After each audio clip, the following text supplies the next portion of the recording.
cantamos, logo após vamos cantar o louvor da harpa 351. Vamos orar então.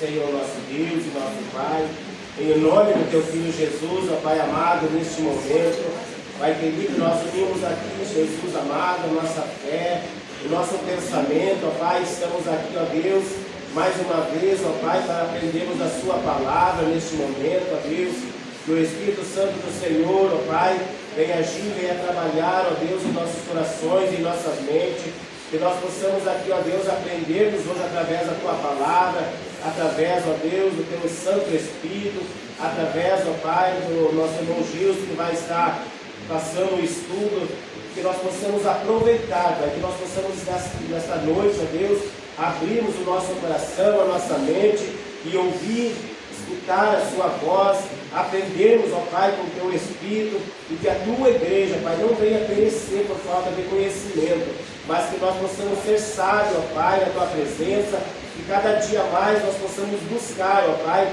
na Sua palavra, ó Deus. É o que eu te peço nesta noite, em nome de Jesus. Amém? 371.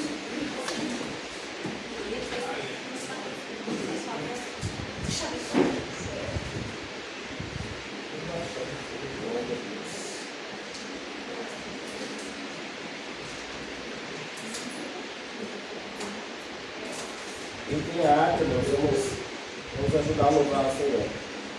Deve vir o grande dia em que as lutas findarão, todos os males e agonia deste mundo cessarão, cessará.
O texto áudio se encontra em 1 Coríntios, capítulo 14, versículo 26. Coríntios, capítulo 14, versículo 26. Todos acharam? Vamos ver o textual, irmãos. Diz assim: reparei, pois, irmãos, quando vos ajuntais, cada um de vós tem salmo, tem doutrina, tem revelação, tem língua, tem interpretação. Faça-se tudo para a edificação. E a verdade prática, irmãos, diz assim: o culto é uma sublime forma de nós expressarmos em adoração, louvor, gratidão e total rendição a Deus. Então hoje nós vamos aprender sobre o culto, como nós devemos adorar. Vamos entender que o culto ele tem que ter ordem, ele tem que ter organização e, acima de tudo, a palavra e a adoração, irmãos. Então esse versículo 1 Coríntios nos fala, irmão, que Deus, o culto a Deus deve valorizar a participação de todos, revisar a edificação da igreja, mas também ser organizado. Aí nós vamos, irmãos, para a outra página, onde fala a leitura bíblica em classe, que se encontra em Efésios, capítulo 5, do versículo 15 ao 21. Efésios, capítulo 5, do 15 ao 21. Vou ler o primeiro versículo, e aí os irmãos vão ler os demais. Efésios, capítulo 5, do versículo 15 ao 21.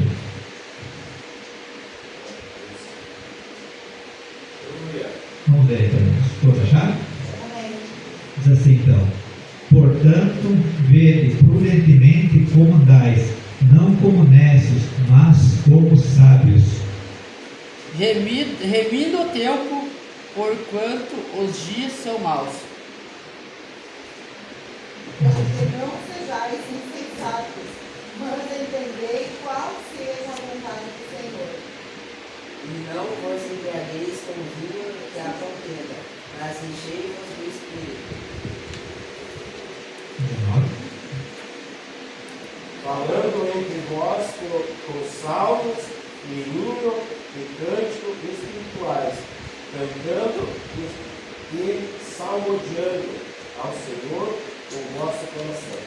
Dando sempre graças por tudo ao nosso Deus e Pai, em nome de nosso Senhor Jesus. Sujeitando-vos uns aos outros no temor de Deus. Amém. Então essa carta de Paulo, irmãos, trata sobre o fruto da luz em Deus e as obras das trevas, entre as obras que são consequentes da ação também do Espírito Santo de Deus em nós e da ação da obra da carne marcados pelo pecado. Então Paulo fala aos cristãos, irmãos, sobre a pureza da vida, sobre viver na luz e resplandecer essa luz do Senhor, tanto em palavras quanto em ações, e nos exorta como cristãos a cuidarem para não agir como ignorantes, mas com sabedoria. E essa sabedoria, irmãos, vem a partir do conhecimento da fé em Deus, da palavra, e nós testemunhar a quem nós pertencemos e seguimos. Então nós vamos aprender hoje o porquê nós cultuamos a Deus, qual o motivo de cultuar a Deus, como ele tem que ser, e sabemos que o nosso culto a Deus ele tem que partir da adoração, louvando a Deus, mas também no culto sabemos que tem que ter palavra, porque a palavra edifica a igreja, a palavra nos ensina, a palavra não deixa nem nós ser enganados, né? Então agora nós vamos para o primeiro tópico, que fala a natureza do culto.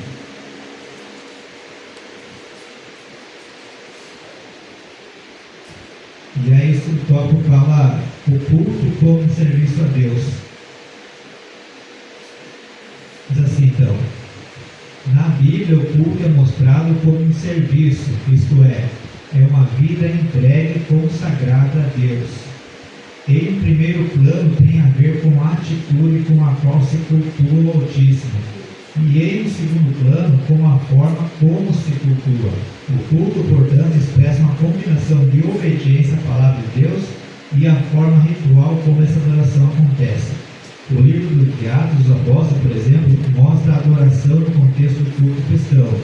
Enquanto os cristãos serviam, isso é, cultuavam ao Senhor, o Espírito Santo comissionou os primeiros missionários da igreja. Alguém pode achar para mim, irmãos, Deuteronômio, capítulo 6, versículo 13? Ouve, pois, ó Israel, e atenta que os guardes, para que venha o sossego, e muito te multipliques, como te disse o Senhor Deus dos teus pais, na terra que mana leite e mel. Amém, irmãos. Então, desde o início, Deus já falava para Israel como deveria guardar, como adorar o Senhor, reconhecer que Ele é o soberano, que Ele é Deus. Então, hoje, irmãos, nós cultuar a Deus, nós também reconhecemos que Ele é Deus na nossa vida e que sem Ele nada somos, né, irmãos? Então, na Bíblia encontramos diversas referências, irmãos, que destacam o culto como serviço a Deus, uma vida entregue, consagrada e de total entrega a Deus. Então, esse livro que nós vemos ali nos lembra que o culto do Senhor envolve uma devoção exclusiva, como está escrito: temerás somente o Senhor teu Deus e só a Ele servirás. E então, irmãos, é essa a nossa meta, temer somente a Deus. Muitos hoje têm confundido o temor a Deus com medo. Muitas pessoas muitas vezes têm se chegado a Deus talvez com medo de que algo possa lhe acontecer. Muitos têm chegado a Deus com medo do que dizem que vai acontecer se ele não se aproximar de Deus, que nós vamos ser condenados, ou de medo do inferno. Na verdade, não. Nós temos que chegar a Deus com temor. E o que é temor? É saber que é o nosso Deus, saber que Ele entregou o seu Filho para que nós o adorássemos, para que nós o serviço, aceitássemos como Salvador. E não, irmãos, ter Deus ali como, eu vou servir a Deus ali porque eu estou com medo que Ele possa me fazer. Deus não é um carrasco, irmãos. Deus, só pelo fato de entregar o seu Filho, já mostra a sua soberania, já mostra quanto amor Ele tem por nós. Então, irmãos, em Atos 13, do 1 ao 4, nós vemos que os primeiros cristãos estavam reunidos em adoração e ministração ao Senhor, quando o Espírito Santo os comissionou para a obra missionária. O Espírito Santo, então, irmãos, escolheu quem Ele queria enviar para levar a palavra de Deus, a trabalhar para Deus. E a Bíblia diz que viajavam anunciando a palavra de Deus em sinagogas e a todos que decidiam, que queriam ouvir a palavra de Deus. Então fica evidente, irmãos, que o culto cristão não se resume apenas em rituais ou cerimônias, mas uma manifestação do amor a Deus, dedicação e devoção a trabalhar para Deus.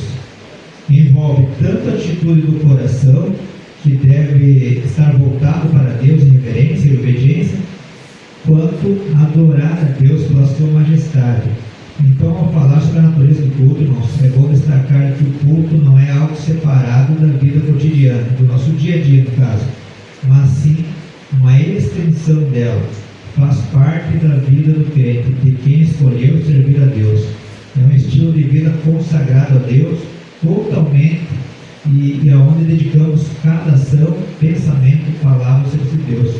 Então, irmãos, aqui nós aprendemos que o culto a Deus não deve só ser só nesse momento da qual nós nos reunimos agora. Por exemplo, você está em casa, você também deve adorar a Deus. Você está no seu alfazer, você também deve adorar a Deus. Muitas vezes no trabalho, você deve adorar a Deus, seja com louvor, seja agradecendo o nome de Deus, seja agradecendo a Deus pelo dia.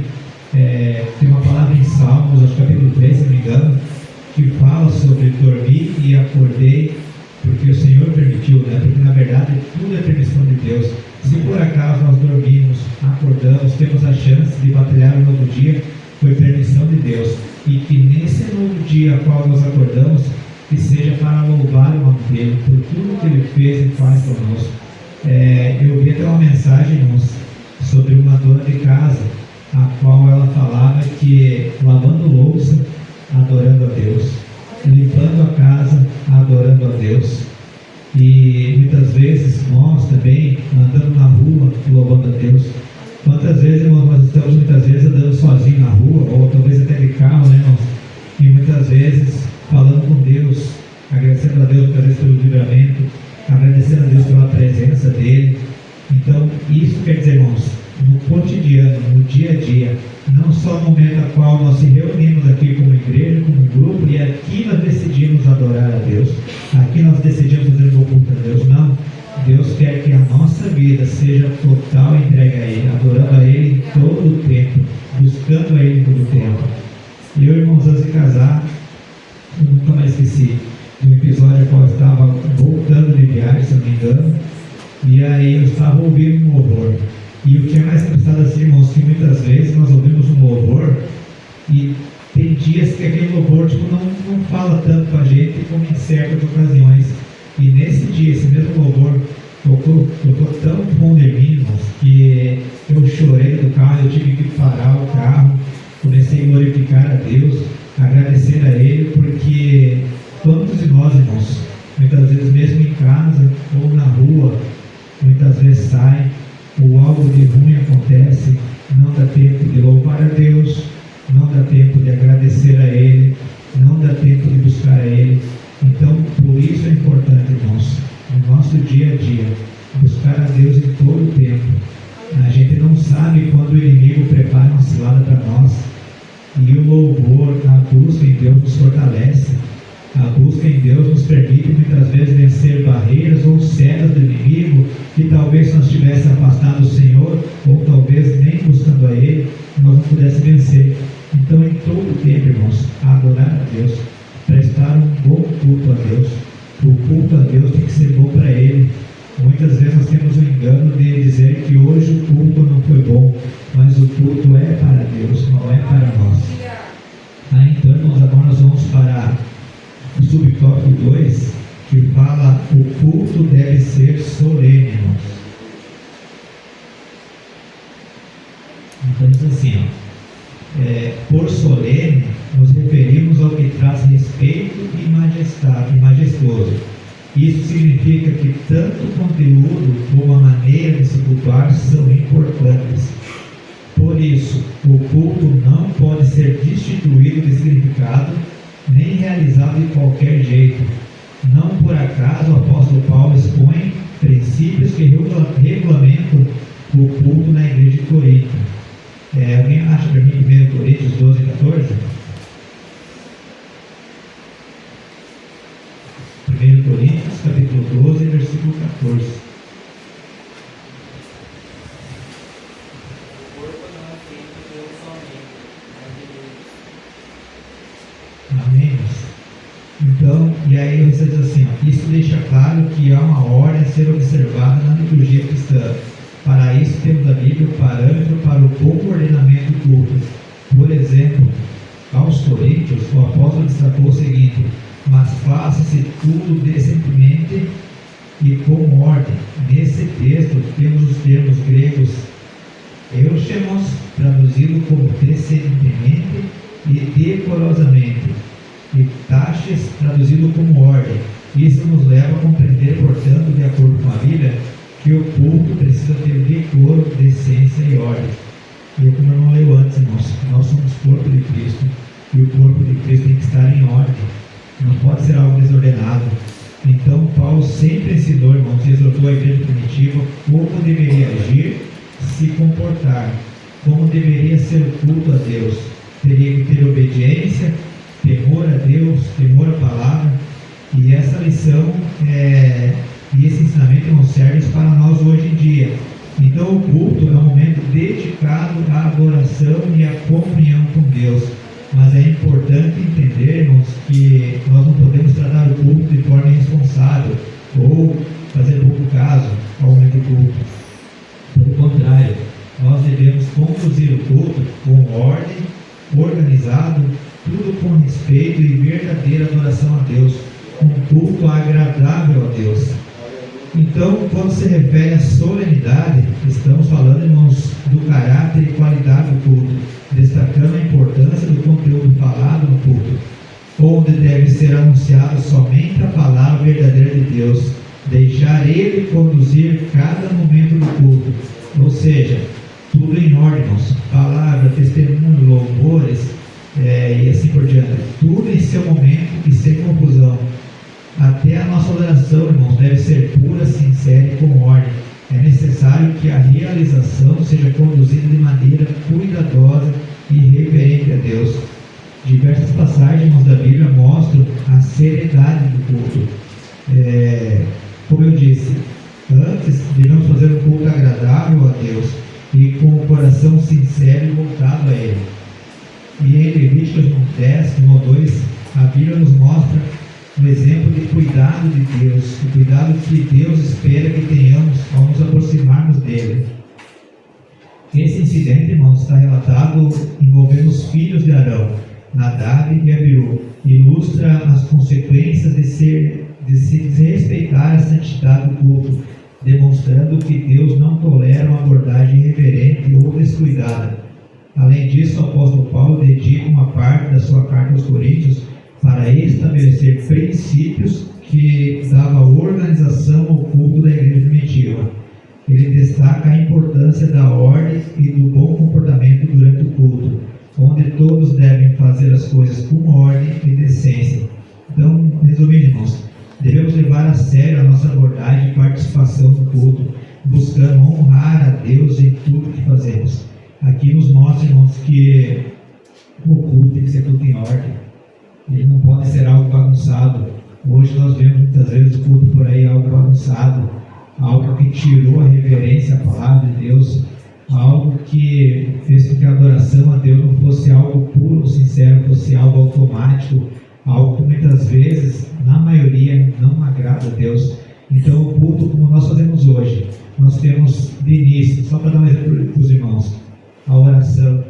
A oração é o momento a qual nós começamos a buscar a Deus, para que Ele comece a se fazer presente, para que o Espírito Santo comece a agir em nosso meio. Então nós temos esse cuidado do início do culto, já que seria a oração, aonde eu creio que Deus escolhe um dos irmãos aqui para orar, para interceder, porque muitas vezes, irmãos, a gente não sabe como está o irmão do lado.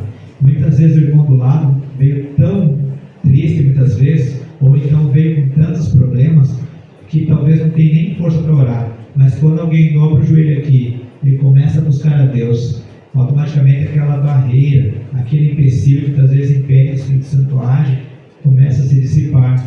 Pode notar que muitas vezes quando nós estamos orando, logo no início, um irmão aqui na igreja começa a glorificar, começa a sentir a presença do Senhor, e talvez aquele que estava triste, ou talvez aconteceu algo no dia a dia, que fez com que ele tivesse talvez até um desânimo em buscar a Deus, aquilo começa a tomar conta dele. Eu muitas vezes, irmãos, que tipo assim, porque os irmãos entendem que não é porque nós vemos a igreja talvez quase todos os dias, não é porque muitas vezes nós estamos orando que a gente não tenha problemas. Todos nós temos problemas. Todos nós, muitas vezes o inimigo levanta barreiras.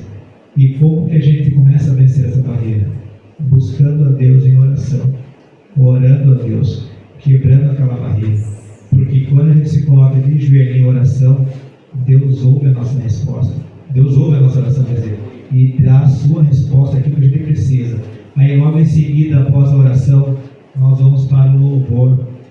O louvor, o hino da harpa, ou seja, talvez um louvor cantado pela banda, é um louvor que é para engrandecer o nome do Senhor. É um louvor que é para adorar o Senhor. É algo que nós fizemos para Deus. Aí logo em seguida, irmãos, nós vamos, após os louvores, nós vamos para a palavra. E a palavra é o ponto principal, porque a palavra nos ensina, a palavra nos exorta, a palavra nos confronta. Muitas vezes tem muitos de nós, irmãos, que precisamos ser confrontados com a palavra. Às vezes nós estamos cometendo talvez algum erro ou alguma falha que às vezes não percebemos. E a palavra do Senhor nos confronta a mudar. A palavra do Senhor, ela tem que gerar mudança, porque a palavra que não gera mudança, irmãos, não é uma palavra genuína do Senhor. Hoje nós vemos muitas igrejas por aí que não estão mais dando importância à palavra. Dentro do seu culto, que eles dizem que é culto, eles querem festa, eles querem algo que muitas vezes não é natural de Deus, é algo forçado. Não é como hoje nós estamos adorando a Deus e Deus toma alguém aqui com o Espírito Santo e começa a falar em línguas. Não é como muitas vezes a palavra está entrando no nosso coração e a gente sente algo tão bom que não se contém e começa a glorificar a Deus, adorando o nome dele. A adoração a Deus é glorificar o seu nome, é adorar o seu nome. Mas como Paulo disse, nós temos que ter ordem, tudo feito com organização. Porque quando as coisas de Deus são feitas com ordem e decência, irmãos, o culto é agradável a Deus, o nosso culto é aceito por Deus. Não deve ser algo, irmãos, bagunçado. Não deve ser algo assim, muitas vezes, ao invés de edificar a igreja, começa a escandalizar o nosso meio.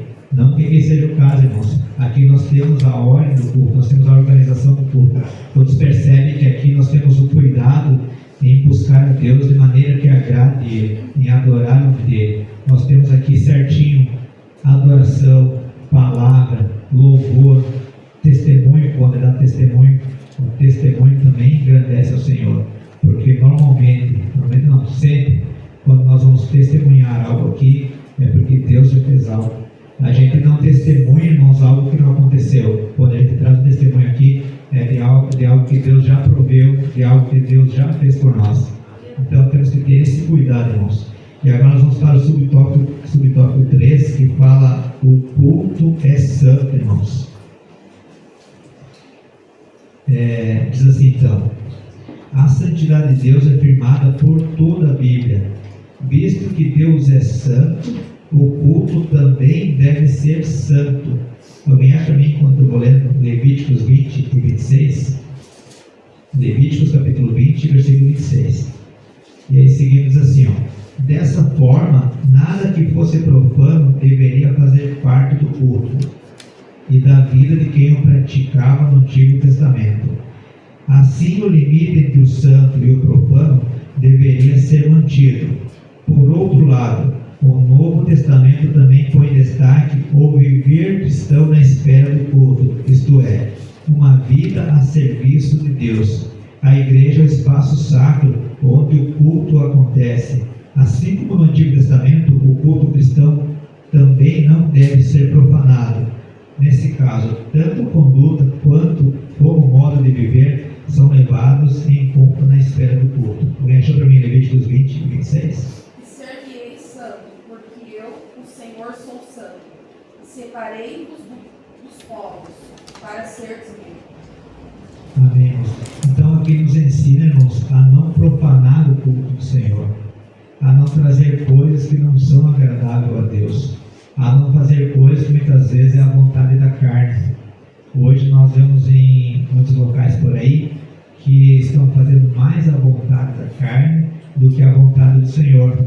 Estão tirando coisas do mundo e colocando dentro do culto, dentro da igreja. Isso é profanar o culto ao Senhor. Isso é tirar o centro, que é Cristo, e colocar o nosso ego, o nosso eu no centro. E isso não deve acontecer, irmãos. Então a santidade de Deus, ela é abordada, ela é falada em toda a Bíblia, revelando a sua pureza, perfeição e separação do pecado. E então, como Deus é santo, então é natural que o culto feito para Deus também seja santo. Então essa santidade não deve existir não apenas nos rituais e práticas do culto, mas também na vida daqueles que praticam. Nós devemos nos tornar santos em Deus também.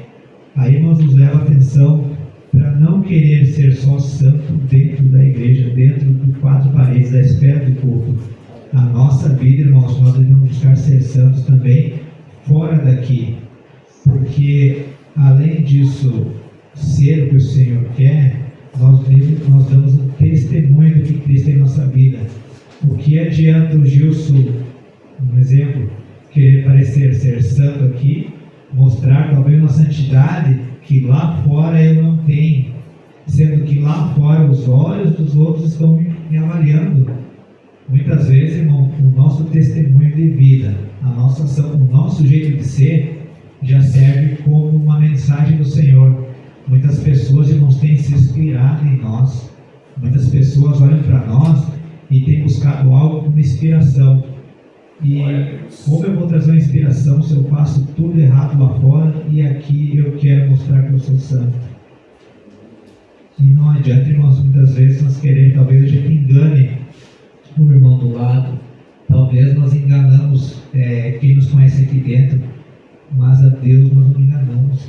Não adianta, irmãos, eu querer aqui gritar mais alto que o outro, falar mais alto que o outro, sendo que lá fora eu tinha que mostrar o meu bom testemunho e eu estou mostrando. No nosso dia a dia, muitas vezes no nosso trabalho, seja na escola, nós devemos mostrar a santidade do Senhor. Eu volto e meia conversa na escola sobre isso, que muitas vezes, irmãos, a gente é confrontado até mesmo na escola. Quando eu aceitei a Cristo, e aí, por ensinamento, eu tive que mudar muitas coisas da minha vida, eu passei a me tornar diferente dentro da escola. Muitas vezes meus amigos zombavam de mim, muitas vezes me questionavam por que eu já não fazia mais isso ou aquilo, por que eu estava assim, muitas vezes rotulando nós como quadrado. Mas a partir do momento que eu aceitei a Cristo, automaticamente a gente se diferencia do mundo. A gente mostra atitudes diferentes. Isso não só quando criança, irmãos, adultos também. Nós temos que mostrar a diferença. Nós temos que andar na contramão do mundo. As pessoas têm que olhar em nós e ver algo diferente. E automaticamente você, tendo esse cuidado de não ser santo só dentro da igreja, mas fora da igreja, faz com que a gente não profane o culto do Senhor. Faz com que a gente tenha discernimento do que deve ser feito ou não deve ser feito no culto a Deus dentro da igreja. Hoje o mundo tem entrado na igreja, irmãos, que muitas vezes você não sabe qual o propósito deles. Eu olho para essas denominações que colocaram o mundo em evidência da igreja como uma zombaria a Deus. Não querendo comparar, irmãos, mas é como o povo do Egito. Deus tirou eles do cativeiro, e aí quando eles tiveram a oportunidade de adorar o Senhor, eles fizeram um ídolo feito por Arão, para dizer que aquele ídolo deles foi o que tirou eles do Egito.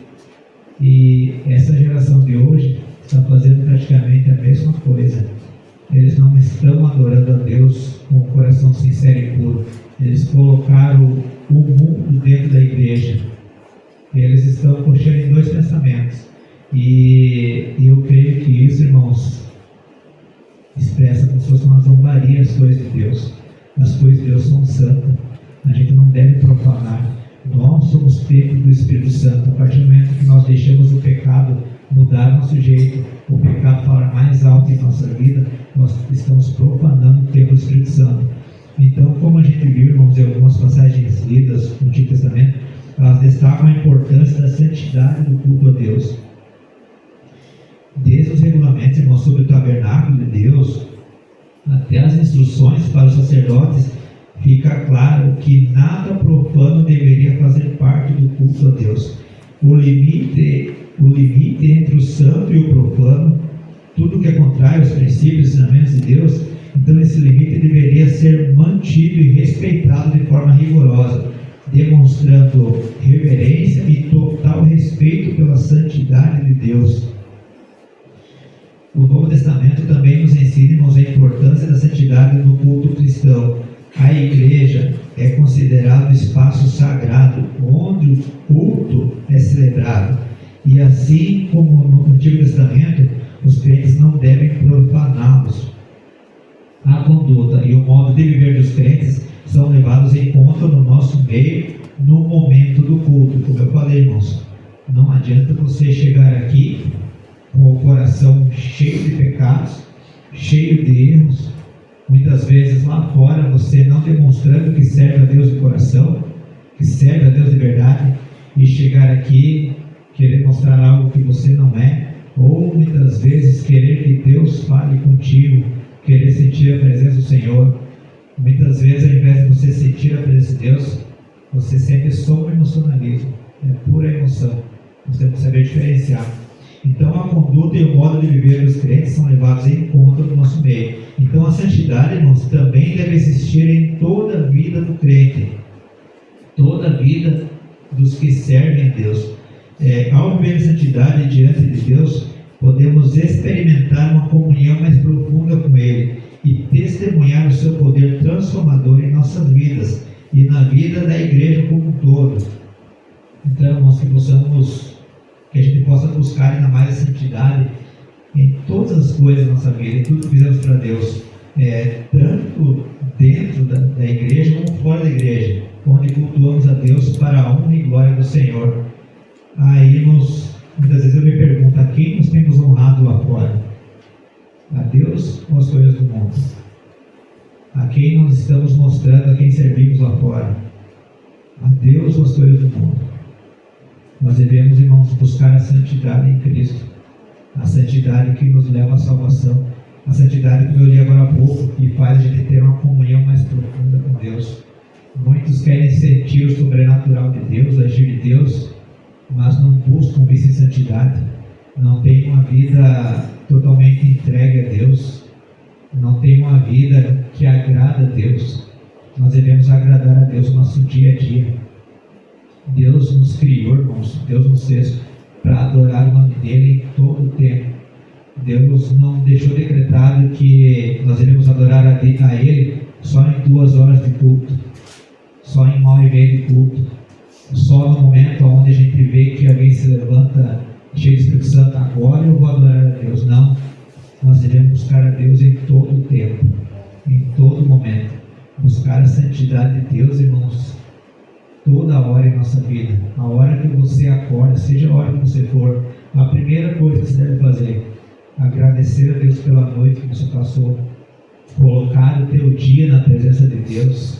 Se porventura o inimigo tem preparado algo para você, automaticamente você colocando o teu dia na presença do Senhor, pode ter certeza que o inimigo pode até tentar tocar, mas ele não consegue, porque a Bíblia diz, irmãos, que o inimigo ele fica ao nosso derredor, tentando nos tragar.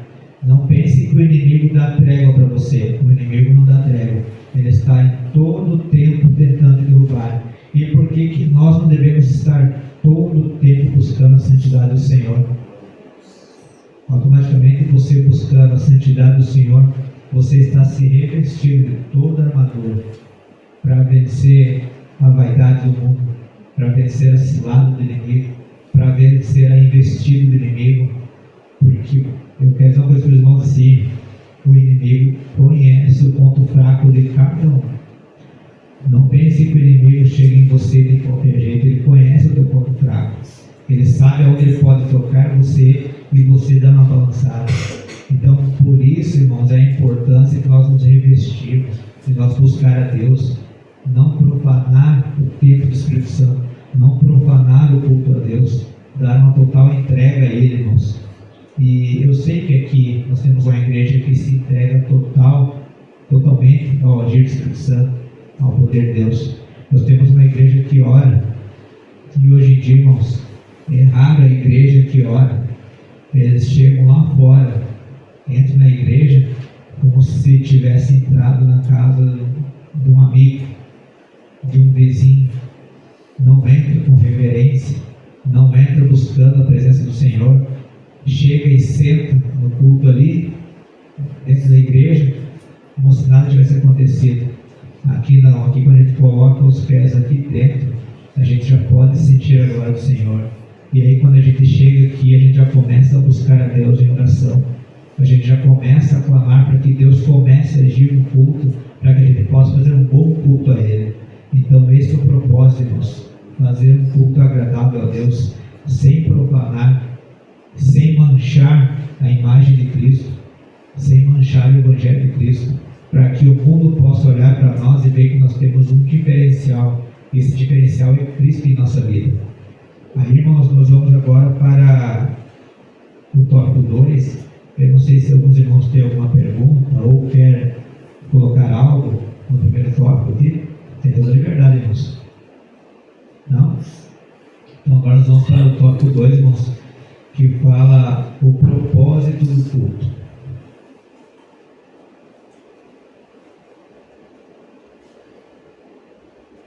E aí o subtópico fala glorificar a Deus. Alguém pode achar para mim Salmos 48, versículo 1.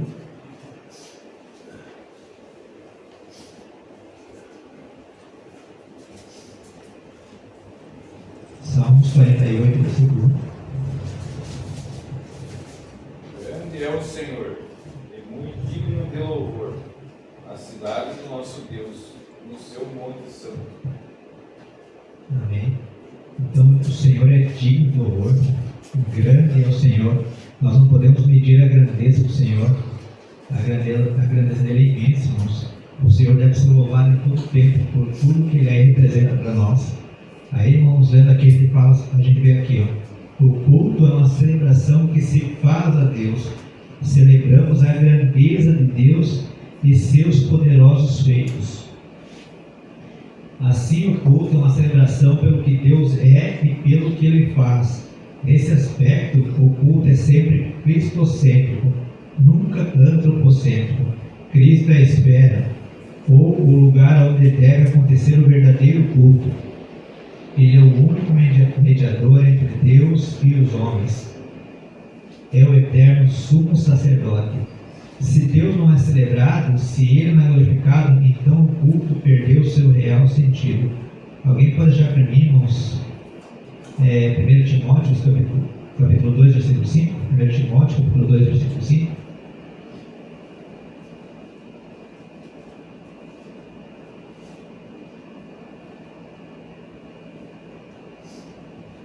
Timóteo 2, versículo 5. Porque há um só Deus, e um só mediador entre Deus e os homens, Jesus Cristo, homem. Amém. Então nós sabemos que só há um mediador, que é Cristo. Por isso que o nosso culto tem que ser cristocêntrico. O centro do nosso culto, o principal ponto, a principal busca tem que ser Cristo. Devemos deixar o nosso eu de lado, o nosso achismo muitas vezes de lado, e colocar Cristo como centro de nossa vida, centro do culto, centro da nossa adoração, coisa que muitas vezes nós estamos vendo por aí. Tem pessoas colocando Cristo de lado e colocando nós como centro. Na verdade, tem pessoas colocando que Cristo deve nos agradar e não nós agradar a Cristo. Cristo deve ser do jeito que eu quero e não nós ser de acordo com o que Cristo quer. Cristo deve fazer as nossas vontades e não nós fazer as vontades de Cristo. Eles estão mudando todo o conceito.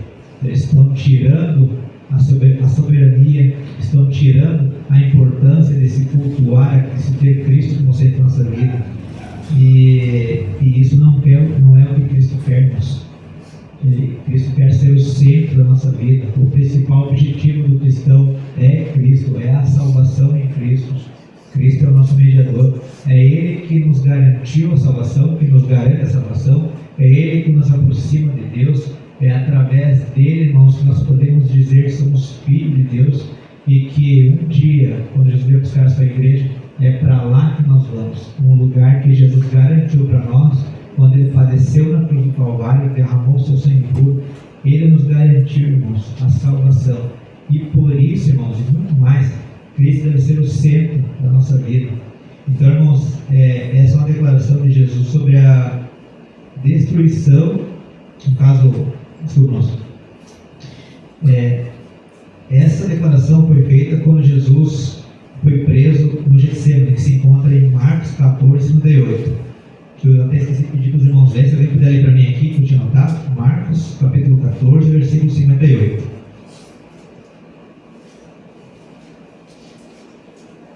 Uma passagem bem conhecida, irmãos. Isso aqui é importante nessa lição. Marcos 14 e 58. Quem achou, pode ler aí. Nós ouvimos lhe dizer: eu derribarei este templo construído por mãos de homens, e entre 3 dias edificarei outro, não feito por mãos de homens. Amém.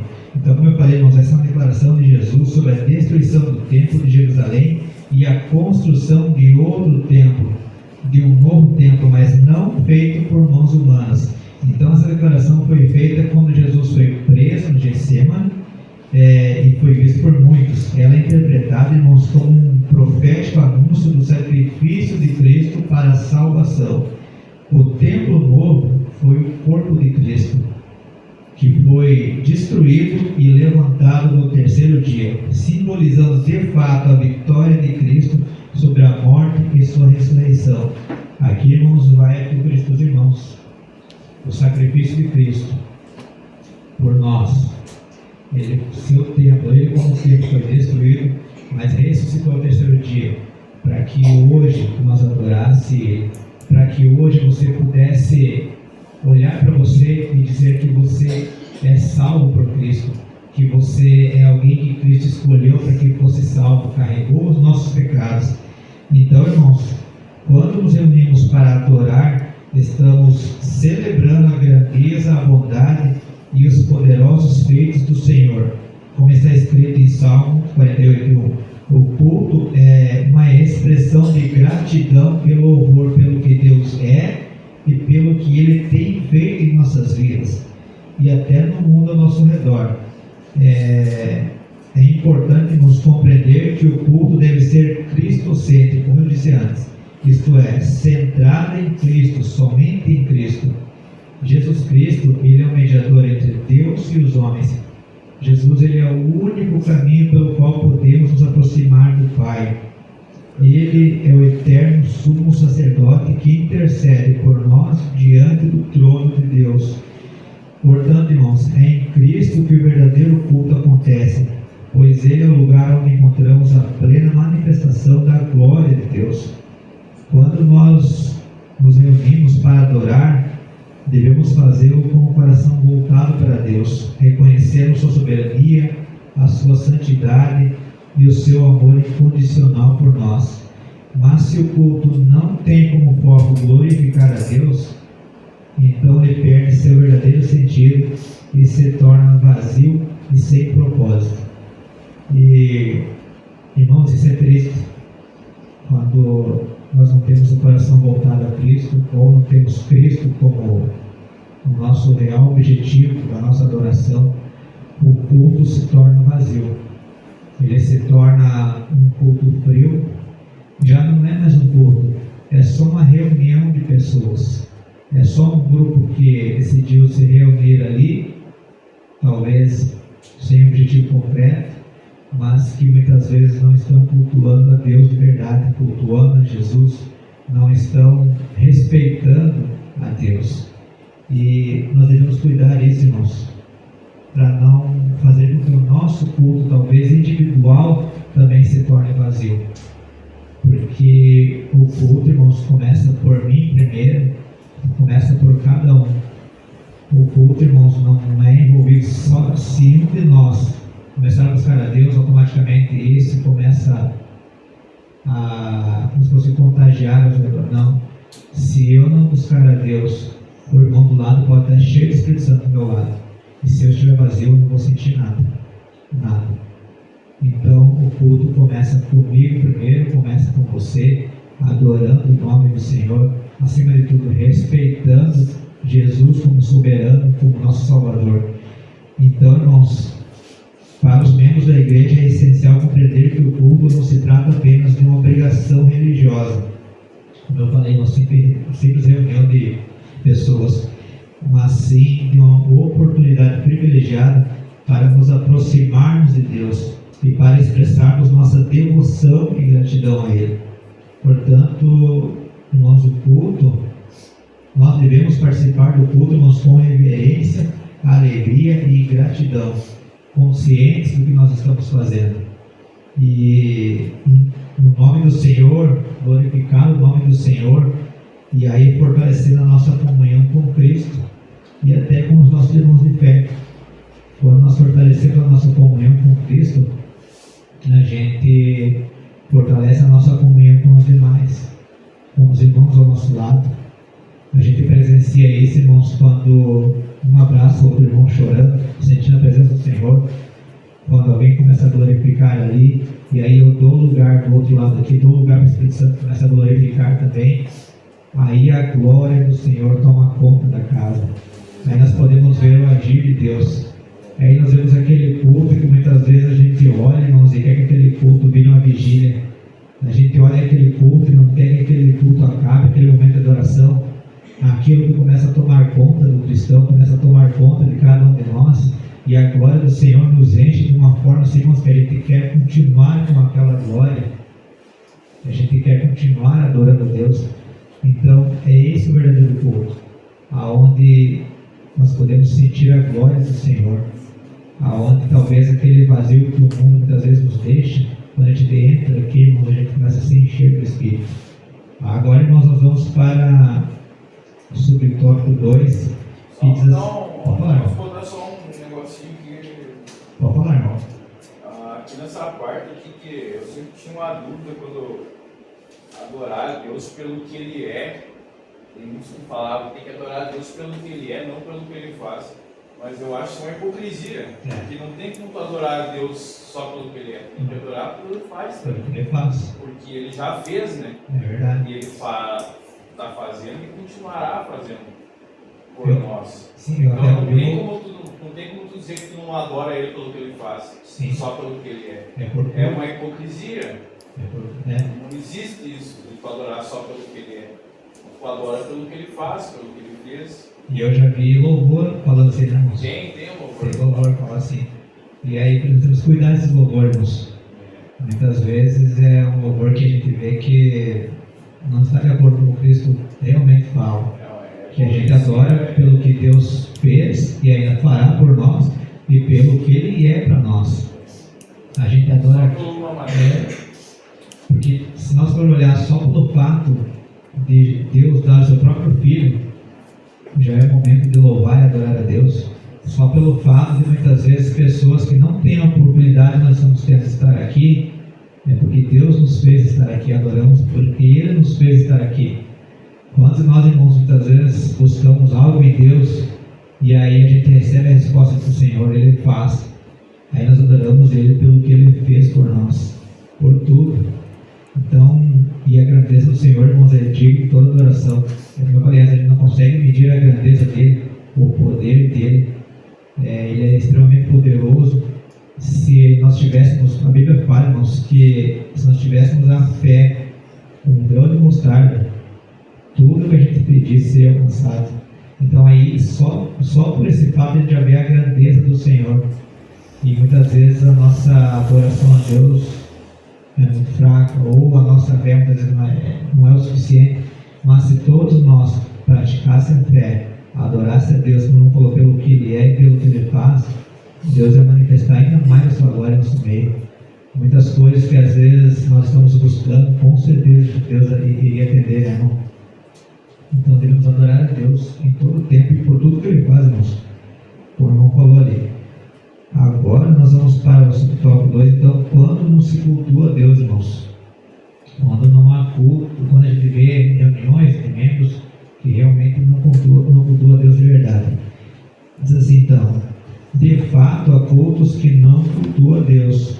Paulo censurou os coríntios, afirmando que quando vos ajuntais num lugar, não é para comer a ceia do Senhor. Era como se dissesse, o que vocês estão celebrando não é a ceia, não era um culto que eles estavam fazendo. Não daquela maneira. Infelizmente, há muitas reuniões invernizadas para se parecerem com o culto, mas de fato não são. Parecem reuniões profanas, tanto na sua forma quanto na sua essência. Não buscam glorificar a Deus. E eu já vi falar sobre isso, sobre quando não se cultua a Deus de verdade, irmãos. Quando muitas vezes o culto não tem Cristo como centro. É uma reunião, seria um culto falso, algo que é somente uma reunião, muitas vezes sem importância alguma. A moda hoje é, irmãos, como eu falei, colocar o mundo dentro da igreja.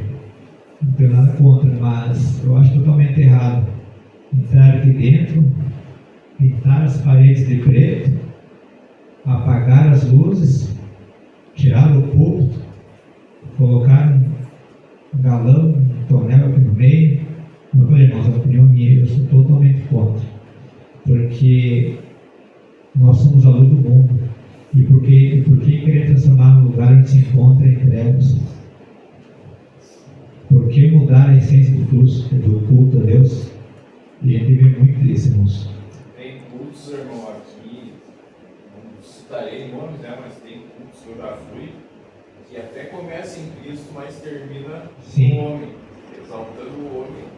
e Cristo acaba ficando velado no final, que é o mais Sim. importante, ele tem que ser glorificado do começo ao fim. Eu creio que isso se torna, na verdade, um emocionalismo. Na verdade, é só aquela emoção. Parece ser um agir de Deus, mas não é. Representa que Deus está no meio, mas Deus não está. Normalmente, irmãos, a gente vê isso até para atrair os jovens. Eles dizem isso. Para atrair os jovens, eles querem colocar algo parecido com o mundo para segurar os jovens aqui. E a Bíblia é contra isso.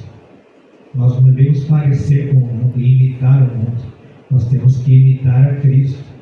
Como eu falei, nós temos que estar na contramão do mundo. E eu já vi, irmãos, muitos cultos, como falou por aí, que a gente olha, a gente fica até irado por saber como que eles estão tratando Jesus. Eles estão tirando Jesus do centro, colocando, eu quero que o culto seja assim, sabe? Eu quero desse jeito, dessa maneira. Eles não estão dando importância para como que Deus quer que seja o culto. Um culto totalmente voltado a Ele, um culto onde a gente resplandeça a luz de Deus, um culto onde Deus seja o centro de tudo. E como eu falei, irmãos, eu creio, na minha opinião, que essas igrejas, a qual deixou o mundo entrar para dentro, aonde parece mais uma discoteca do que um culto, aonde muitas vezes é ligado até aquelas luzes, e realmente eu creio que se torna um desrespeito, irmãos, um desrespeito com Deus. Então, e aí eu digo, já entra naquela parte da igreja, quando não se cultua a Deus, eles estão deixando a carne falar mais alto. Então a Bíblia, irmãos, nos alerta sobre a possibilidade de cultos que, apesar de serem realizados em nome da religião, dizem que é em nome de Deus, mas não glorificam a Deus de maneira genuína e correta. Nós falamos, né, irmãos? Então Paulo, em sua carta aos Coríntios, representou severamente a igreja por suas práticas durante a celebração da ceia do Senhor. Ele apontou que, apesar de se reunirem, não estavam verdadeiramente participando da ceia do Senhor. E isso se encontra em 1 Coríntios 11, 20, irmãos. Isso sugere que o culto estava sendo realizado de maneira inadequada e sem o devido respeito e reverência a Deus, que nós falamos. Eles não tinham respeito nem reverência a Deus, muito menos a palavra. E é o que nós estamos vendo no dia de hoje, irmãos. E isso é uma maneira, voltando a falar disso, isso é uma maneira, irmãos, de fazer com que você perca a salvação dentro da igreja. Você está frequentando reuniões, achando que está adorando a Deus, mas automaticamente você não está sendo salvo, você está perdendo a salvação dentro da igreja. Uma vez eu ouvi o pastor pregar, e isso é uma verdade. O inimigo, irmãos, ele mudou a tática. Antes ele queria nos arrancar de dentro da igreja para que a gente perdesse a salvação, não buscasse a Deus. Hoje a intenção dele é fazer você perder a salvação dentro da igreja. Hoje ele quer te afetar dentro da igreja, porque ele sabe que se ele afetar você dentro da igreja, automaticamente isso contagia os demais.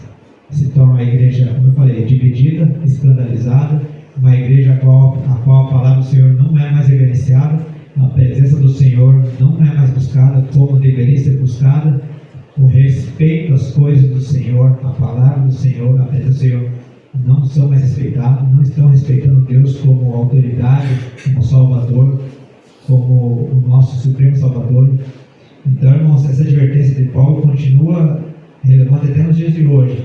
E infelizmente, irmãos, ainda vemos muitas reuniões, como eu falei, que se assemelham a cultos, são parecidas, mas carecem do verdadeiro propósito de glorificar a Deus. Em vez disso, são marcadas por só formalidades vazias, superficialidade espiritual, pouco, no caso seria a ausência quase que total de Deus. E esses cultos, irmãos, podem se manifestar de várias maneiras. Podem ser reuniões que priorizam a aparência externa, parece que estão santos, mas não são santos. Parece que estão buscando a Deus, mas não estão buscando a Deus. Parece, irmãos, que transparece alguém que serve a Cristo, mas não serve a Cristo. Então, carecem de um coração voltado a Deus, para Deus. São lugares onde a adoração é substituída por entretenimento. bagunça, aqueles famosos coaches que a gente vê por aí. Hoje não se intitulam mais pastores, né, ou preletores, são coaches, onde eles tiram Jesus do centro e colocam o nosso eu. Jesus aceita nós do jeito que Ele quer. Você pode permanecer na igreja do jeito que você quiser, porque Jesus tem que aceitar. É isso que eles pregam. A gente sabe que não, irmãos, que Deus nos recebe do jeito que nós estamos, mas Ele não aceita que a gente continue no pecado. Jesus não aceita que a palavra que Ele nos entregou não gere uma mudança em nossa vida. A palavra do Senhor, quando Deus usa alguém aqui no altar para pregar a palavra, ela tem que gerar mudança. Ela tem que confrontar o nosso eu, a nossa carne, e gerar uma mudança em nós. E hoje a gente vê que isso não acontece mais. E o que é mais engraçado, irmãos, é que atrai multidões de pessoas. Aí a gente já vai para aquela parte que diz que a porta larga, é o famoso caminho largo. E sabemos que Jesus ensina que a porta é estreita, o caminho é estreito, e poucos são que vão entrar por ele. E por isso, irmãos, que muitas vezes em igrejas a qual Deus realmente age, a qual Deus realmente se faz presente, nós vemos até um número pequeno em relação àquelas igrejas que são entretenimento, como eu falei, aonde estão colocando até pessoas para fazerem piada no altar, usar o altar do Senhor com a maneira de fazer você rir, ao invés de fazer você chorar na presença do Senhor. E aí essas igrejas, esses locais atraem multidões e multidões de pessoas. Pessoas que estão se perdendo, pessoas que estão sendo atraídas por aquela vaidade do mundo. Então, irmãos, como eu falei, eles têm como se fossem crentes, como se fosse uma igreja, mas eles não pregam a verdadeira palavra de Deus. São lugares onde satisfazem os desejos humanos. Então, irmãos, é importante para a igreja hoje discernir entre o verdadeiro culto a Deus e as práticas religiosas vazias. No verdadeiro culto, irmãos, conduzimos com sinceridade de coração, reverência e adoração à palavra do Senhor, adoração a Deus, buscando a glorificar a Deus em tudo que fazemos. E esse culto, irmãos, como eu falei, que a gente busca a Deus em tudo que fazemos, ele é caracterizado, irmãos, pela presença do Espírito Santo e, como eu falei, pela transformação de vida. O culto verdadeiro a Deus, irmãos, o verdadeiro culto a Deus, ele tem que gerar transformação de vida. Nós entramos muitas vezes aqui carregados de pecado, muitas vezes o mundo nos bateu tanto, e aí quando nós entramos aqui, automaticamente nós temos que encontrar a mudança que Cristo quer que a gente tenha. A palavra do Senhor tem que gerar mudança na nossa vida. O jeito que eu era no mundo, eu não posso mais ser aqui dentro. Como eu estava no mundo, eu não posso mais ser. Nós temos que fazer a vontade de Deus aí, tem que gerar mudança. O mundo tem que ver nós como uma diferença, tanto aqui dentro quanto lá fora. E esses locais a qual nós falamos, irmãos, se tu olhar para alguém do mundo e olhar para eles, você não vê a diferença. Quantos de nós já ouviram falar, irmãos, quando alguém chega e diz assim: eu vi que tinha algo diferente de você, você tem um brilho diferente. E qual é esse brilho? É o Espírito Santo em nossa vida. É a mudança que Deus, que Jesus gerou em nossa vida. Agora você olha para um lugar onde a palavra do Senhor não é respeitada, onde a presença do Senhor não é respeitada, onde eles não têm reverência à palavra do Senhor, você pode perceber que eles nem brilho têm. E se você comparar com alguém que vive na farra do mundo, que vive no pecado, eles são praticamente igual. Ele só parece que está transformado, mas não está transformado. Então, parece um culto, mas não é um culto. Parece adoração, mas não é adoração. Como eu falou antes, até os louvores, irmãos. Hoje tem sido gerado muitos louvores que estão tirando Jesus do centro. Louvores que estão louvando mais o homem, mais a vontade humana do que a Deus. E eu creio que esses louvores não são para enganar, talvez até os escolhidos. Por isso que até esses louvores atraem muitas multidões também. E normalmente, como eu falei para minha esposa um dia, até a gente me questionou um ou outro sobre isso. Irmãos, eu sou totalmente contra, minha opinião, a essas pessoas que cobram um horror para louvar a Deus. Só vai na tua igreja se você pagar um valor alto, um cachê alto. Outra coisa, querem escolher o melhor hotel, querem escolher aonde vão comer, além daquele valor que é imenso de alto. E aí quando chega, canta aqui, parece que tem unção, parece que adora a Deus, mas são vazios. E muitas vezes tem um irmãozinho tão simples ali, mas que quando vem no altar aqui, ele se derrama no Senhor. Muitas vezes não cobra nada. Muitas vezes a gente vê que irmãos que vem aqui só cobra gasolina, né, pastora? Mas que quando sobe aqui no altar, através da vida deles, a glória do Senhor enche a casa. Uma verdadeira adoração. É uma adoração que quando você colocar o pé para fora daqui, você ainda vai continuar glorificando a Deus. É uma adoração que muitas vezes, até ouvi da pastora isso, que quando vem no outro dia aqui mesmo, ainda sentir a glória do Senhor. É porque realmente aquela pessoa se entrega totalmente a Deus. Por isso que eu sempre digo, foi uma questão que minha esposa levantou sobre esses cantores ou pregadores que colocaram um preço tão alto para fazer a obra de Deus. E se não for esse preço pago, eles não fazem a obra de Deus. Se não pagar aquilo que eles querem, se não for do jeito que eles querem, ele não vem pregar, ele não vem cantar. E aí eu pergunto, onde é que fica o ir por todo mundo, pregar o evangelho a toda criatura? De graça recebeste. É como se eles tivessem rasgado essa página da Bíblia deles.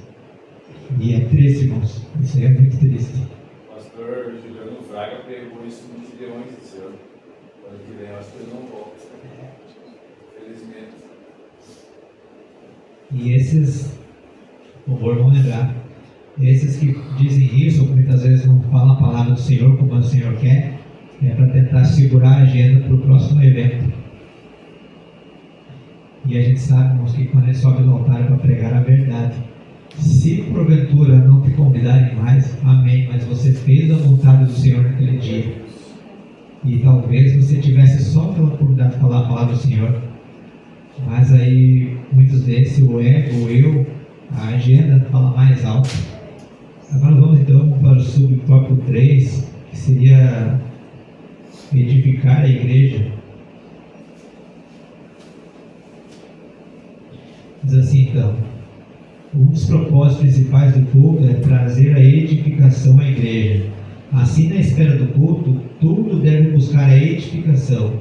O verbo grego oikodômio, traduzido como edificar, ocorre 40 vezes no Novo Testamento, enquanto o substantivo, oikodômio, traduzido como edificação, ocorre 18 vezes. O sentido é de algo que está sendo construído, como na parábola da casa edificada sobre a rocha. Ele é usado muitas vezes no contexto do culto. O fato mais claro de que um dos propósitos do culto é trazer a edificação para a igreja está também revelado no capítulo 14 de 1 Coríntios. Nesse capítulo, o apóstolo disciplina os usos dos dons na igreja, pelo fato de seu uso não estar trazendo edificação à igreja. Assim, aquele que falava línguas na esfera do culto público deveria interpretar para que a igreja fosse edificada. Todos os demais dons deveriam seguir esse critério. Da mesma forma, os dons ministeriais deveriam contribuir para a edificação do corpo de Cristo. Então aqui, irmãos, nós vemos que fala sobre os dons, a maneira que nós devemos edificar a igreja. Uma pessoa edificada na rocha que é Cristo, pode vir o vendaval que for, o problema que for, permanece firme. Uma igreja que tem Cristo como a sua coluna, Cristo como a pedra angular, o inimigo pode até tentar derrubar, o inimigo pode lutar, bater, mas a igreja continua de pé, porque ela é edificada em Cristo. E aí eles também se referiram nos dons, irmãos. E é uma coisa que eu sempre comentei. Nós, como igreja, devemos buscar esses dons. Esses dons, Deus nos permite buscar. Ele deu à igreja. Então, todos os dons, irmãos, são essenciais também para a edificação da igreja. Nós devemos buscar, a gente vê que são vários dons. Dons que a igreja necessita, irmãos. São dons que Deus permitiu cada cristão, cada um de nós, dobrar o seu joelho, buscar, permitir que a gente seja usado através desses dons. Então, e o apóstolo Paulo, em sua carta aos Coríntios, ele aborda especialmente a importância da edificação da igreja na esfera do culto. Ele instrui, irmãos, que todas as atividades realizadas durante o culto devem visar a edificação da igreja, e isso significa, irmãos, que as práticas, os dons espirituais, como eu falei, que os ensinamentos ministrados durante o culto devem contribuir para o crescimento espiritual e a unidade do corpo de Cristo. Paulo ainda fala, irmãos, que os dons espirituais devem ser usados para edificar a igreja. Um exemplo, aqueles que falavam em línguas, muitas palavras têm que ser interpretadas. Seria bom que essas palavras fossem interpretadas, irmãos. E muitas vezes, irmãos, Deus usa alguém falando em língua, muitas vezes até uma mensagem para a igreja. E a gente vê muito pouco isso acontecer. Eu já vi até irmãos louvando em línguas estranhas e profecias sendo reveladas em línguas estranhas. E eu digo isso como uma advertência para nós, para mim também. Nós devemos buscar, irmãos, esses dons a qual a igreja tem, isso como um direito, como Deus nos reservou isso. E muitas vezes, irmãos, por falha nossa, eu digo minha também, a gente não busca, a gente não intercede por esses dons. A gente deve pedir com que a igreja, irmãos, tenha todos esses dons no meio do culto, que isso ajuda a edificar a igreja. Não estou dizendo, irmãos, que a igreja que não tem esses dons não seja uma igreja totalmente edificada, não estou dizendo isso, nós sabemos que não, mas estou dizendo que isso muitas vezes se torna importante para nós. É algo que Deus nos deu, o que a gente pode buscar. A gente tem esse direito ao qual Deus nos deu para buscar, e a gente não busca, irmãos. Então, assim, irmãos, nós podemos edificar ainda mais a nossa igreja e a Cristo. Além disso, Paulo destaca, irmãos, que os dons ministeriais dados por Cristo à igreja têm como propósito primário a edificação do corpo de Cristo. Isso significa que os líderes e ministros da igreja, os membros, devem trabalhar para fortalecer, ensinar e equipar os crentes, capacitando para o serviço, promovendo, irmãos, a unidade e o crescimento espiritual da igreja. Então, todos nós, irmãos, como membros, se você está sentado aí, você não pense que você não está trabalhando para Cristo. Você não pense que você não está a serviço de Cristo. A partir do momento que nós nos colocamos à presença do Senhor, nos colocamos à disposição do Senhor, além de adorar, de exaltar o Senhor, nós estamos trabalhando para Cristo. Como eu falei antes, o teu jeito muitas vezes de ser, de se vestir, de se portar, muitas vezes também leva uma mensagem a quem está buscando. Essa pessoa pode olhar em você e ver algo diferente e querer provar, experimentar o que mudou a tua vida, o que te faz ser diferente, o que faz você muitas vezes no teu dia a dia estar cantando, louvando a Deus, mesmo em meio a tragédias como a gente vê hoje, como o nosso estado foi atingido por uma tragédia muito forte, irmãos, uma tragédia assim que a qual comoveu todos nós, mas mesmo assim nós estamos engrandecendo o nome do Senhor, louvando a Ele. Eu até vi, irmãos, um vídeo de uma família que estava em cima do telhado, e aí a filha desse senhor estava gravando, e aí quando passou deu para ouvir a voz dele de fundo, ele disse assim: Deus está no controle de tudo. E aí muitas vezes a gente se pergunta, com uma tragédia qual todos perderam a vida. Eu vi um vídeo que tinha uma família inteira dentro de uma casa louvando. Sim. E os caras no barco fumando. E a família inteira estava louvando dentro da casa. Sim. Em tudo é graça. Aí, irmãos, eu imagino como se fosse a vida de Jó. O que eles estão passando não foi muito diferente. Jó perdeu sua família, Jó perdeu tudo. Mas a Bíblia diz que Jó glorificou a Deus em tudo, deu graça em tudo. Assim a sua família estava, em tudo dai graças. Por mais que muitas vezes a gente está passando por lutas, mesmo assim, engrandeça o nome do Senhor, mesmo assim, dai graças a Ele, porque na verdade, irmãos, se muitas vezes nós passamos por luta, a tendência que, no caso, a tendência do inimigo é colocar na tua vida, colocar na tua cabeça, na tua mente, que Deus perdeu o controle da tua vida, que olha, Deus não está mais te ajudando, Deus não está mais contigo, e por mais que você passe por lutas, Deus não perdeu o controle da nossa vida, Deus não perdeu o controle de tudo e jamais vai perder. Ele continua no controle de tudo, irmãos. Então, é essencial, irmãos, que nós como igreja, junto com todos os líderes, que a gente participe do culto, que a gente deve entender que todas as atividades devem ser direcionadas para a edificação da igreja. Então, isso inclui a escolha de hinos, as pregações da palavra, a administração dos sacramentos, que seria batismo, ceia, tudo, irmãos. Os exercícios dos dons espirituais, que é a busca dos dons espirituais que Cristo, que Deus nos permite buscar. O culto não cumpre sua função vital na vida espiritual dos crentes e na missão da igreja no mundo. Nós temos que ser a luz do mundo. A igreja, irmãos, ela não deve pensar que a salvação tem que estar somente aqui dentro. Só os que estão aqui merecem salvação, não. Os que estão lá fora também merecem. E quem deve levar essa mensagem lá fora? Nós que estamos aqui dentro buscando Deus. Nós que estamos aqui dentro buscando aprender mais de Deus. Que a mensagem que você aprende aqui, a palavra que te confronta a mudança aqui dentro, você deve levar lá fora também. Você deve levar ela adiante. Muitas vezes tem alguém do teu lado necessitando de uma palavra dessa, e é aí que Deus quer te usar. Então, irmãos, como eu falei, o culto cumpre a sua função vital na vida espiritual dos crentes e na missão da igreja, somente quando é conduzido com o propósito genuíno de edificar a igreja e realmente adorar o nome do Senhor. E é o que nós estamos buscando hoje, irmãos. Nós estamos nos capacitando em entendimento naquilo que Deus permite, nós aprender sobre Ele, aprender sobre o Evangelho, aprender sobre o propósito da nossa vida, para nós levar adiante. Esse aprendizado a qual nós estamos hoje, não é para ficar só comigo, só com você, é para você levar adiante. Tem pessoas que necessitam saber disso.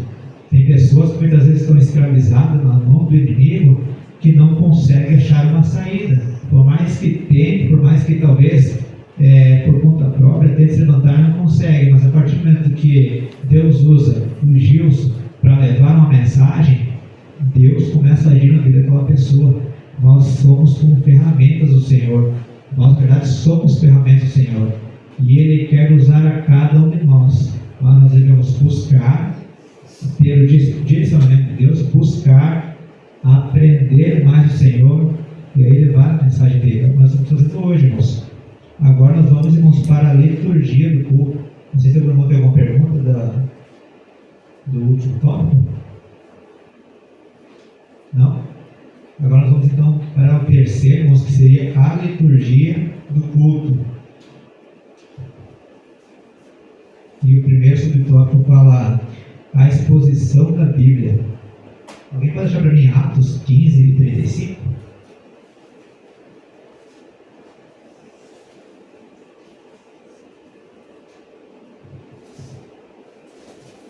Atos, capítulo 15, versículo 35, irmãos.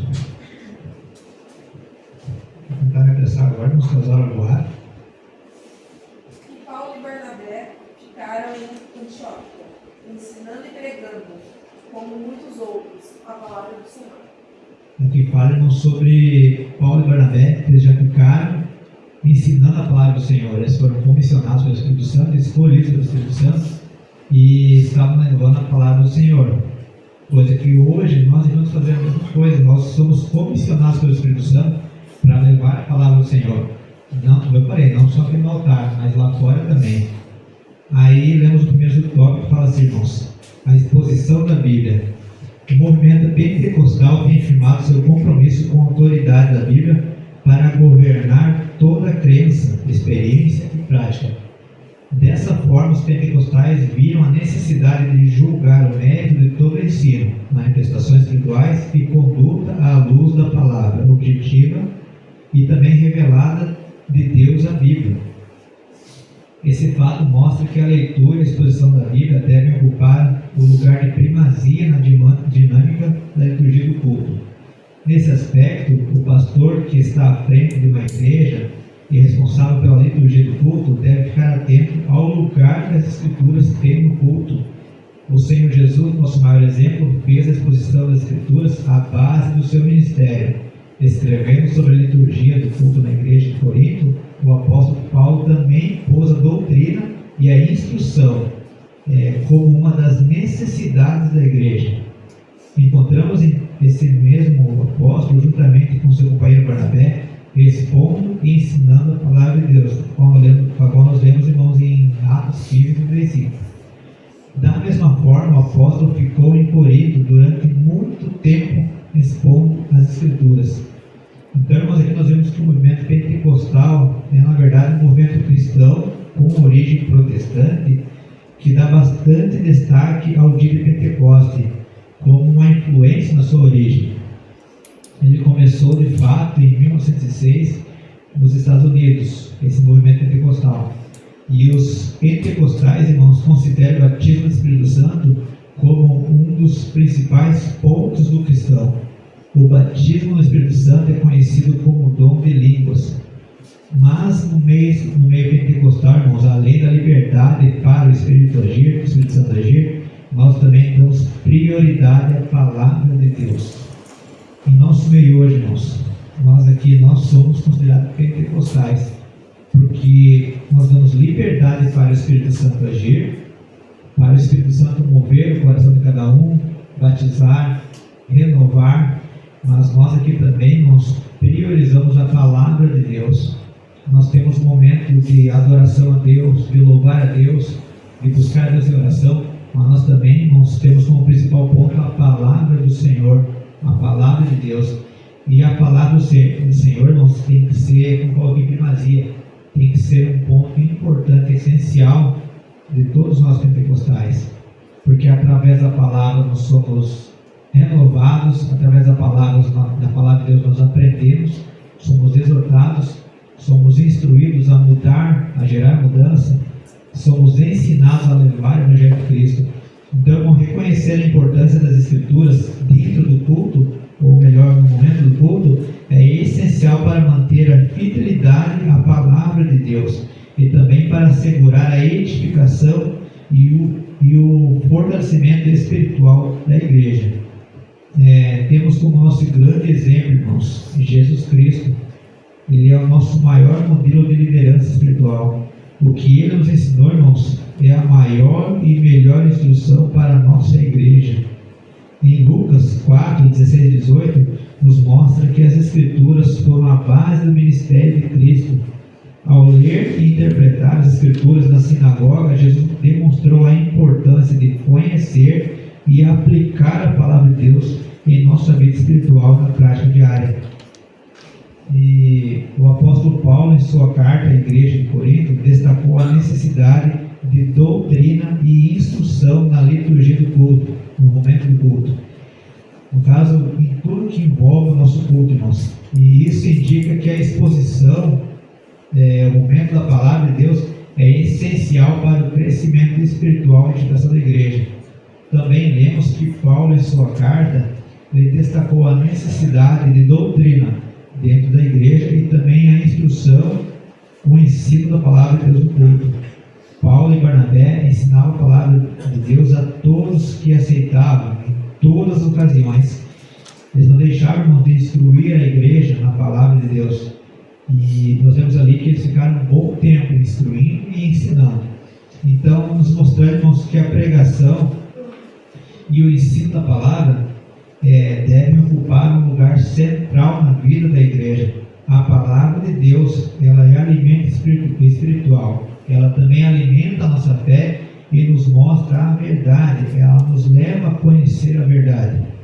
Então, e ao mesmo tempo, irmãos, a palavra do Senhor nos mostra a salvação, ela nos dá o direito à salvação, ela nos capacita a viver uma vida cristã autêntica e transformadora.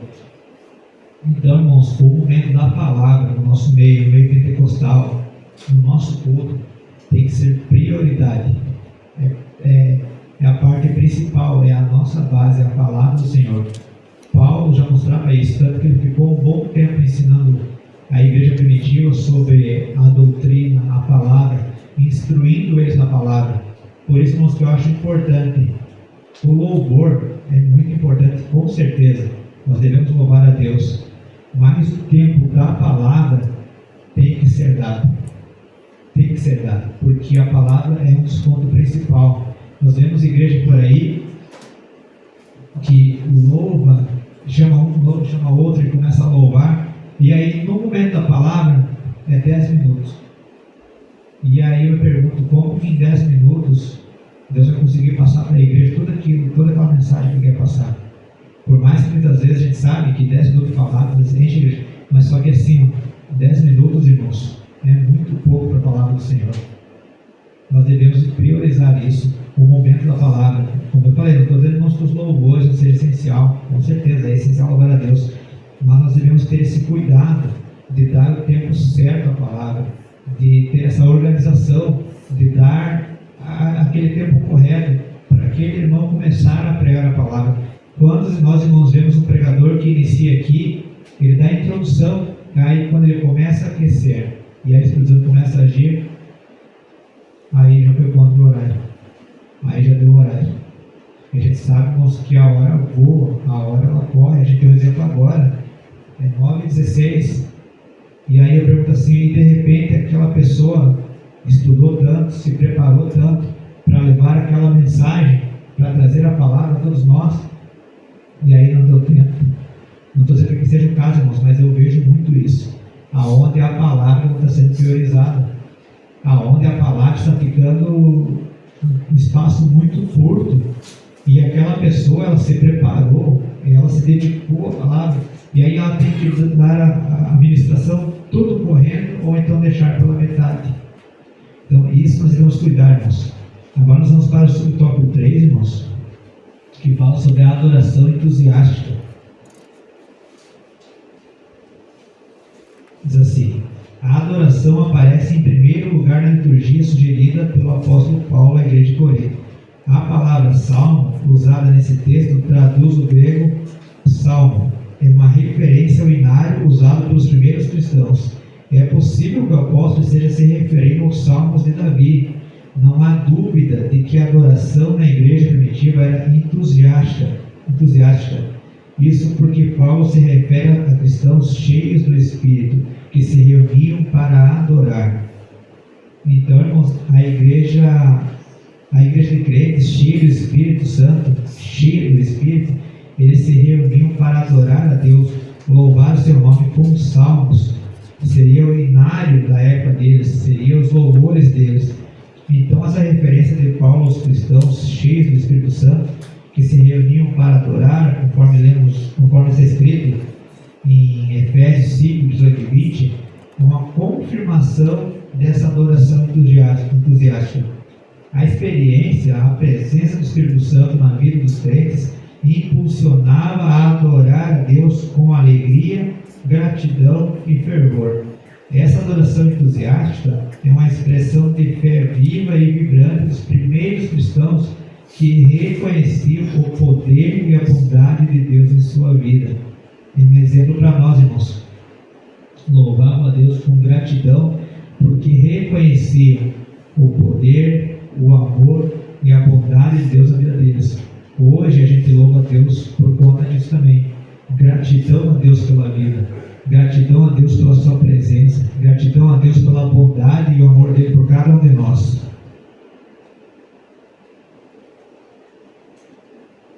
Então, irmãos, a adoração deles não era apenas uma formalidade religiosa, mas sim um ato de entrega total a Deus, movidos pelo Espírito Santo, mas fundamentados na palavra. Então, na liturgia do culto cristão, a adoração cheia do Espírito Santo também deve ocupar o lugar de destaque em nosso meio, como a palavra também deve ocupar.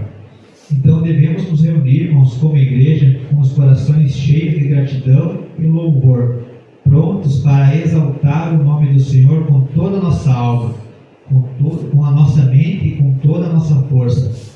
Um profundo amor por Deus, um momento, irmãos, para nos aproximar de Deus, experimentar a sua presença, que é maravilhosa no nosso meio, uma presença transformadora, irmãos. Então, o momento da adoração entusiástica é esse, irmãos: exaltar o nome do Senhor, agradecer Ele por tudo que Ele fez por nós e por tudo que Ele faz e ainda vai fazer.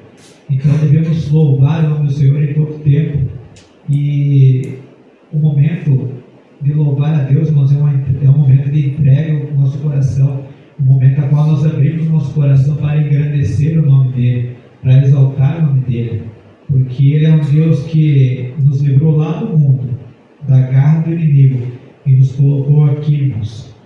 Só pelo fato dEle nos tirar do mundo, nos dar livramento, porque nos tirar do mundo, irmão, hoje é um livramento, porque se nós estivéssemos no mundo hoje, e porventura Jesus viesse a nos levar individualmente, com certeza nós não teríamos chance de salvação. Mas a partir do momento que hoje eu e você estamos aqui, Deus nos garantiu, irmãos, a vida eterna, a salvação. Nos garantiu que, buscando a presença dEle em todo o tempo, buscando aprender mais dEle, irmãos, nós nos capacitamos para vencer o pecado, vencer o mundo e tudo aquilo que o mundo nos oferece. Agora, irmãos, nós vamos para o subtópico 3. Fala o lugar da adoração no culto pentecostal. Diz assim: um grande teólogo pentecostal, William Menzies, destaca o lugar que a adoração tem entre os pentecostais. De acordo com ele, desde o começo, os pentecostais foram conhecidos no mundo todo pelas reuniões de cultos alegres ou ruidosas. Isso era visto nas reuniões de oração, nas quais todos os presentes, coletiva e obedientemente, derramavam o coração perante Deus em oração e louvor. Isso também acontece no levantar das mãos como resposta à percepção de que Deus se faz presente. Faz parte também da liturgia pentecostal louvar a Deus em alta voz e exercitar os dons espirituais durante o culto. Irmãos, esse teólogo colocou algo muito importante aqui, que eu encontro no nosso meio, que seria quando a gente manifesta levantando a mão em adoração a Deus, quando a gente sente a presença do Senhor. O nosso culto, irmãos, é um culto alegre. O nosso culto aqui não é um culto melancólico, é um culto onde a gente celebra a Deus, onde a gente adora a Deus, onde a gente glorifica a Deus em voz alta. Por isso ele colocou, ele viu na igreja pentecostal, que hoje somos nós, que a gente glorifica a Deus em voz alta, a gente se alegra em louvar a Deus em voz alta. Quando um vem louvar aqui, a gente forma uma só voz, louvando a Deus junto. No momento da palavra, a gente levanta Deus, levanta a mão, manifestando a glória do Senhor, glorificando o nome dEle. Muitas vezes nós nos colocamos de pé, glorificando o nome dEle. Muitas vezes o Espírito Santo toma um aqui e começa a pular, sentindo a presença do Senhor. É esse, irmãos, um dos verdadeiros cultos pentecostais do nosso meio. É aonde nós deixamos o Espírito Santo de Deus agir em nosso meio, agir em nossa vida. Então, irmãos, conforme essa observação do teólogo William, os pentecostais, o povo a qual, como eu falei, nós fizemos parte, nós somos conhecidos em todo o mundo pelos nossos cultos vibrantes, alegres, com orações em grupos, como nós vemos aqui, e não orações, irmãos, com voz baixa, oração quase sem força. As nossas orações são fervorosas, cheias do Espírito Santo. Isso, irmãos, todos nós aqui já presenciamos no nosso meio aqui. As nossas orações são fervorosas, orações em voz alta, engrandecer o nome do Senhor. A gente não tem vergonha de assumir que somos pentecostais, que servimos a Deus de coração, que buscamos a presença dEle. Então as nossas orações são cheias do Espírito Santo. E nós pentecostais, irmãos, nós damos toda a liberdade para o Espírito Santo no nosso meio. Quando nos unimos em uma fervorosa oração, nós nos derramamos nossos corações diante de Deus em oração e louvor à palavra, louvor ao que Deus fez por nós. Quando nos unimos, irmãos, e a manifestação, irmãos, física, como levantar as mãos, é resposta a sentir a presença de Deus. É comum entre nós e é incentivada ainda entre nós como uma expressão de entrega e rendição total a Deus. E quando a gente se reúne em oração, irmãos, em adoração a Deus, Deus se manifesta em nosso meio. Então, e na liturgia pentecostal, louvar a Deus em alta voz é exercitar os dons espirituais durante o culto. E também é uma característica, irmãos, do nosso meio pentecostal. Os crentes são encorajados a expressar essa adoração em alta voz e a permitir a manifestação dos dons do Espírito Santo, tanto como profecia, como línguas, interpretação, a qual nós devemos buscar. Pular no Espírito Santo, irmãos, que é o que fizemos no nosso meio. A gente se alegra, a gente fala pular, mas seria, a gente não se aguenta que sentir o poder do Espírito Santo, ele dá liberdade, que a gente consegue ficar parado. E então, irmãos, os crentes, como eu falei, são encorajados a expressar essa adoração em alta voz. E essa nossa adoração pentecostal nos mostra que a presença de Deus, ela é real. A gente consegue tocar no Senhor, a presença do Senhor é tangível, a gente sente, é como se a gente pudesse tocar na presença do Senhor, sentir a Deus aqui. Então, e sabemos, irmãos, que Ele habita nos louvores, na nossa adoração, Ele habita no meio do povo que adora, do povo que busca. Em Salmos 22:3 fala sobre isso, irmãos, do coração, da adoração, irmãos, que ela não é apenas um componente do culto, mas sim uma experiência de encontro com Deus, um encontro vivo, e um encontro a qual nos transforma, nos dá vida, nos traz um renovo espiritual. Então, no nosso meio hoje, irmãos, em cada culto nosso que a gente sente a presença do Senhor, a gente se alegra, a gente tem comunhão com os outros, aonde a gente pode manifestar aquela adoração verdadeira a Deus, onde nós podemos nos levantar de pé e glorificar a Deus com todo o coração, por tudo que Ele tem feito por cada um de nós. E eu creio, irmãos, que essa igreja ela vai sentir ainda mais o poder do Senhor. Como eu falei, eu ainda faço ainda, irmãos, eu convido a todos os irmãos a buscar os dons espirituais a qual Deus nos dá de presente. A cada reunião nossa em oração, o irmão que estiver orando, nós mesmos que estivermos de joelhos orando, pedir para que Deus derrame todos os dons espirituais no nosso meio aqui, para que a gente ainda consiga sentir ainda mais a presença do Senhor. Quando a gente ora, irmãos, a gente pede que o Senhor derramar ainda mais sua presença, para que Ele derrame ainda mais dons sobre a igreja, irmãos. E eu tenho certeza que a presença do Senhor vai ser ainda mais maravilhosa no nosso meio. Então, irmãos, e a conclusão, vou ler a conclusão dos irmãos aqui, dessa lição, fala assim: nessa lição vimos os princípios que devem reger um culto cristão. O culto não pode ser de qualquer forma, pois ele tem princípios e normas para seguir. Como Deus é um Deus de ordem, então o culto que se presta a Ele também tem de ser ordenado. Contudo, ordenado não significa frio e sem vida, irmãos. O culto deve ser um momento de celebração, alegria e dinamismo, dinamizado pelo Senhor. É bom até frisar isso, irmãos, quando a gente fala em ordem, culto com ordem, não é aquilo algo automático, que tem que ser desse jeito, que o culto deve começar assim, terminar assim.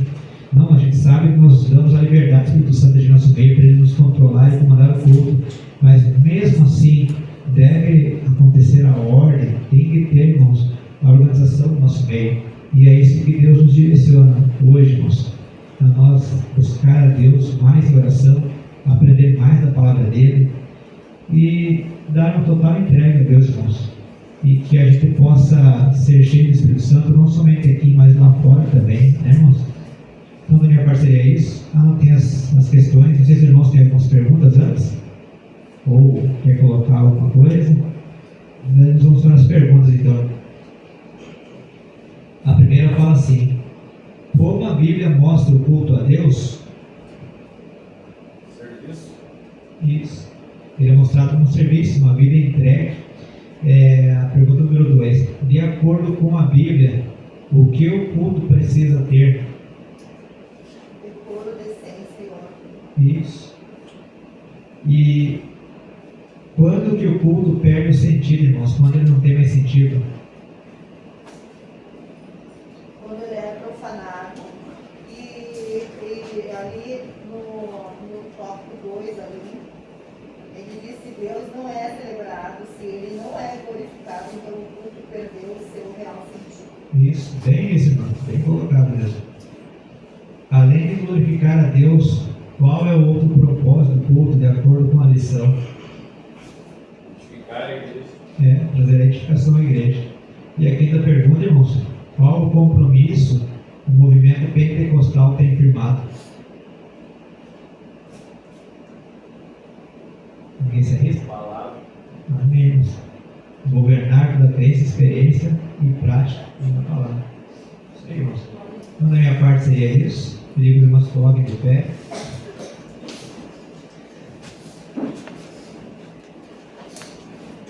Vamos agradecer a Deus por essa noite. Agradecer pela presença de cada um também, irmãos.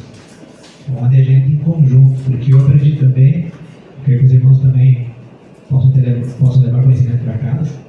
Vamos agradecer a Deus agora, irmãos, todos juntos.